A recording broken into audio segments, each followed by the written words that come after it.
ស្រុកកណ្ដៀងខេត្តពោធិ៍សាត់ស្ថិតនៅជាប់នឹងបឹងទន្លេសាបប្រឈមនឹងហានិភ័យខ្ពស់បំផុតនៃទឹកជំនន់និងខ្យល់ព្យុះទឹកជំនន់ប្រចាំឆ្នាំបានប៉ះពាល់ទៅដល់ប្រជាពលរដ្ឋខូចខាតផ្ទះសម្បែងដំណាំនិងសត្វពាហនៈព្រមទាំងហេដ្ឋារចនាសម្ព័ន្ធផ្សេងៗផងដែរក្នុងរយៈពេល5ឆ្នាំនៅក្នុងស្រុកកណ្ដៀងរបស់យើងមានគ្រោះមហន្តរាយកើតឡើងក្នុងនោះគឺគ្រប់ឃុំទាំងអស់ទទួលគ្រោះមហន្តរាយនេះពិសេសគឺគ្រោះមហន្តរាយដែលកើតនៅលើឃុំរាំងទិលឃុំရှာបាទឃុំកញ្ជរបាទហើយនិងឃុំស្រែស្រុក4ឃុំនេះគឺឧស្សាហ៍ទទួលផលប៉ះពាល់នៃគ្រោះមហន្តរាយច្រើនជាងគេបាទ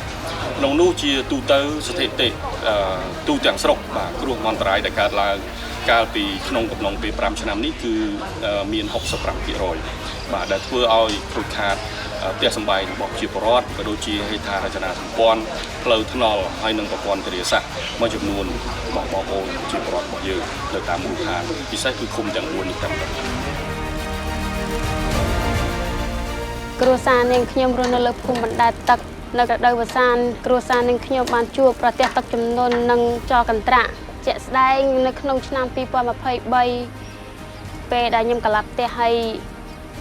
បានអ្នកស្រុកអ្នកភូមិគេជួយហើយពេលនោះបានម៉ែគាត់មកជួយបងជួយហើយអីហើយចឹងទៅក៏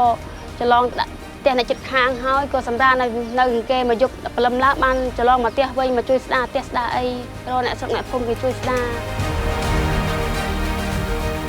យើងកំពុងខ្វះខាតធនធានសម្រាប់លក្ខណៈត្រៀមបង្ការនិងការគ្រប់គ្រងគ្រោះមហន្តរាយដូចជាគណៈកម្មការគ្រប់គ្រងគ្រោះមហន្តរាយឃុំប្រឈមដូចជាការធ្វើផែនការឆ្លើយតបទៅនឹងគ្រោះមហន្តរាយកើតឡើងហើយសមត្ថភាពរបស់ពួកគាត់នៅមានកម្រិតធ្វើឲ្យការងារគ្រប់គ្រងគ្រោះមហន្តរាយពេលការអនុវត្តគឺមានជួបបញ្ហាជាច្រើនហើយក៏យើងនៅមានការខ្វះខាតនៅសេវាសុខភាពហើយនឹងការសម្របសម្រួលមុនពេលអំឡុងពេលនិងក្រោយពេលទឹកនោះផងដែរ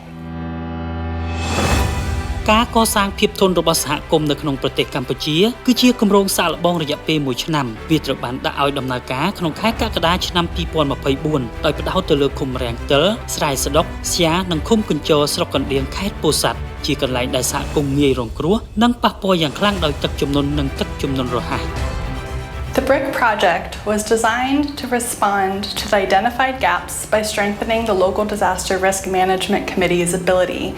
to prepare, to mitigate, and respond to flooding and multi-hazard disaster risk. The project aims to enhance and strengthen the multi-sectoral coordination and collaboration with the commune disaster risk management committees so that communities are more resilient to reoccurring flooding and multi-hazard risk disasters in Pursat province. CRS works hand in hand with Caritas Cambodia to ensure that the project is meeting the needs of the communities in order to achieve the project's goal. សកម្មភាពសំខាន់ៗដែលគម្រោងអនុវត្តកន្លងមករួមមានដូចជាតកតនឹងការបណ្ដុះបណ្ដាលទៅលើការគ្រប់គ្រងហានិភ័យនៃគ្រោះមហន្តរាយដែលដឹកនាំដោយសហគមន៍ការរៀបចំផែនទីសុខាភិបាលការរៀបចំដំឡើងតកតទៅនឹងផែនទីជំនឿទឹកជំនន់ការរៀបចំតកតទៅនឹងការបង្គោលតាមដានកម្ពស់ទឹកជំនន់ក៏ដូចជាក្តារព័ត៌មានទឹកជំនន់បន្ថែមពីលើនេះគម្រោងក៏បានជួយគ្រប់គ្រងតកតទៅនឹងទូសង្គ្រោះក៏ដូចជាបង្គន់អនាម័យចល័តទៅដល់ឃុំគោលដៅទាំង4ផងដែរបន្ថែមពីសកម្មភាពទាំងអស់នេះគម្រោងក៏បានចូលរួមចំណែកក្នុងការកសាងសមត្ថភាពរបស់សហគមន៍តាក់ទងទៅនឹងបច្ចេកទេសកសិកម្មមានស្រូវនិងបន្លែក៏ដូចជាការរៀបចំតាក់ទងទៅនឹងការបណ្ដុះបណ្ដាលនិងការរៀបចំផែនការទៅលើសុវត្ថិភាពទឹកស្អាតផងដែរនៅតាមឃុំគោលដៅក្រៅពីសកម្មភាពដែលបានរៀបរាប់ខាងលើគម្រោងក៏មានជាសកម្មភាពដទៃផ្សេងទៀតដែលចូលរួម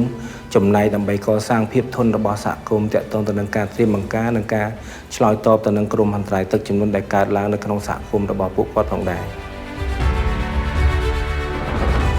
យើងមានមោទនភាពចំពោះភាពជាដៃគូសមិទ្ធផលដ៏មានអត្ថន័យដែលគម្រោងបានសម្រេចនិងការផ្លាស់ប្ដូរដែលគម្រោងបានរួមចំណែក គម្រោង BRIC គឺពិតជាបានរួមចំណែកយ៉ាងខ្លាំងទៅដល់ការសម្រេចឲ្យបាននូវផែនការយុទ្ធសាស្ត្រជាតិសម្រាប់ការកាត់បន្ថយហានិភ័យគ្រោះមហន្តរាយដែលក្នុងនោះគម្រោងបានចូលរួមចំណែកទៅដល់គោលដៅយុទ្ធសាស្ត្រទី1ជាពិសេសទៅលើការអប់រំផ្សព្វផ្សាយជាសាធារណៈអំពីហានិភ័យគ្រោះមហន្តរាយគម្រោងក៏បានរួមចំណែកទៅដល់ការរៀបចំឲ្យមានអភិបាលកិច្ចល្អសម្រាប់យុទ្ធសាស្ត្រទី2ជំរុញឲ្យមានការរៀបចំផែនការយុទ្ធសាស្ត្រដែលអាចឆ្លើយតបទៅនឹងគ្រោះមហន្តរាយនៅកម្រិតមូលដ្ឋានបាន ហើយគម្រោងក៏បានចូលរួមចំណែកដល់ការត្រៀមរៀបចំសម្រាប់ការឆ្លើយតបគ្រោះមហន្តរាយមានប្រសិទ្ធភាពនៅក្នុងកម្រិតមូលដ្ឋានផងដែរដែលផ្ដល់ជាការរៀបចំឲ្យមានឧបករណ៍តាមដានការឡើងនៃកម្ពស់ទឹកក្តារខៀនព័ត៌មានហើយនឹងការផ្សព្វផ្សាយផ្សេងៗទាក់ទងទៅនឹងថាតើប្រជាពលរដ្ឋគួរតែធ្វើអ្វីដែលមិនគួរធ្វើនៅពេលដែលមានគ្រោះមហន្តរាយដូច្នេះជារួមគឺខ្ញុំពិតជាមានមោទនភាពសម្រាប់គម្រោងនេះហើយខ្ញុំសង្ឃឹមថាដៃគូអភិវឌ្ឍនឹងខិតខំស្វែងរកធនធានឬក៏ដូចជាអនុវត្តនៅទីតាំងផ្សេងៗទៀតដែលទទួលរងហានិភ័យគ្រោះមហន្តរាយនៅក្នុងប្រជាជាតិកម្ពុជាបាទសូមអរគុណអង្គការការតាក៏ដូចជាអង្គការ COS បានចាប់ដើមអនុវត្តការងារគ្រប់គ្រងគ្រោះមហន្តរាយនៅក្នុងខេត្តយើងឃើញថាផ្នែកសុខាភិបាលក៏ដូចជាគណៈកម្មការគ្រប់គ្រងគ្រោះមហន្តរាយរបស់ខេត្តបានប្រជុំទៀងទាត់ធ្វើឲ្យការងារគ្រប់គ្រងគ្រោះមហន្តរាយខេត្តរបស់យើងនេះឃើញថាមានការរីកចម្រើនជាច្រើនសម្រាប់ស្រុកកណ្ដៀងរបស់យើងដែលអនុវត្តទៅលើ4ឃុំនេះបានផ្ដល់នៅការគ្រប់គ្រងដល់សហគមន៍ពិសេសគឺអាជ្ញាធរមូលដ្ឋានក្នុងការរៀបចំផែនការគ្រោះមហន្តរាយរបស់ខ្លួនរៀងរាល់ឆ្នាំដែលធ្វើឲ្យអាជ្ញាធរឃុំអាចមានសមត្ថភាពក្នុងការគ្រប់គ្រងគ្រោះមហន្តរាយនៅក្នុងកម្រិតសហគមន៍បានជោគជ័យខាងគណៈកម្មការគ្រោះមហន្តរាយឃុំខ្ញុំបានរៀបចំផែនការគ្រោះទឹកជំនន់ហើយនឹងរៀបចំកន្លែងដែលជន្លៀសប្រជាពលរដ្ឋទៅរកកន្លែងដែលមានសុវត្ថិភាពចំពោះភាពវិជ្ជមានដែលខ្ញុំបានទទួលអំពីការងារគម្រោងការកសាងភាពទុននៅក្នុងសហគមន៍នេះបានធ្វើឲ្យមណ្ឌលសុខភាពខ្ញុំមានការផ្លាស់ប្ដូរឲ្យយល់ថាតើការសង្គ្រោះប្រជាពលរដ្ឋនៅនឹងការអប់រំប្រជាពលរដ្ឋទៅតាមសហគមន៍នៅមុនពេលគ្រោះមហន្តរាយនៅអំឡុងពេលគ្រោះមហន្តរាយក៏ដូចជាក្រោយពេលគ្រោះមហន្តរាយតើយើងទៅធ្វើបែបណាបន្ទាប់ពីនាងខ្ញុំបានចូលរួមការផ្សព្វផ្សាយរបស់អាជ្ញាធរភូមិឃុំស្ដីពីការត្រៀមបង្ការមុនពេលគ្រោះមហន្តរាយកើតឡើងនាងខ្ញុំបានយល់ដឹងអំពីការរៀបចំទុកដាក់ឯកសារសំខាន់ដូចជាសៀវភៅគ្រួសារសម្បត្តិកំណើតអត្តសញ្ញាណប័ណ្ណស្វែងរកកន្លែងសុវត្ថិភាពជាពិសេសនាងខ្ញុំបានយល់ដឹងច្បាស់អំពីការប្រើប្រាស់ទឹកស្អាត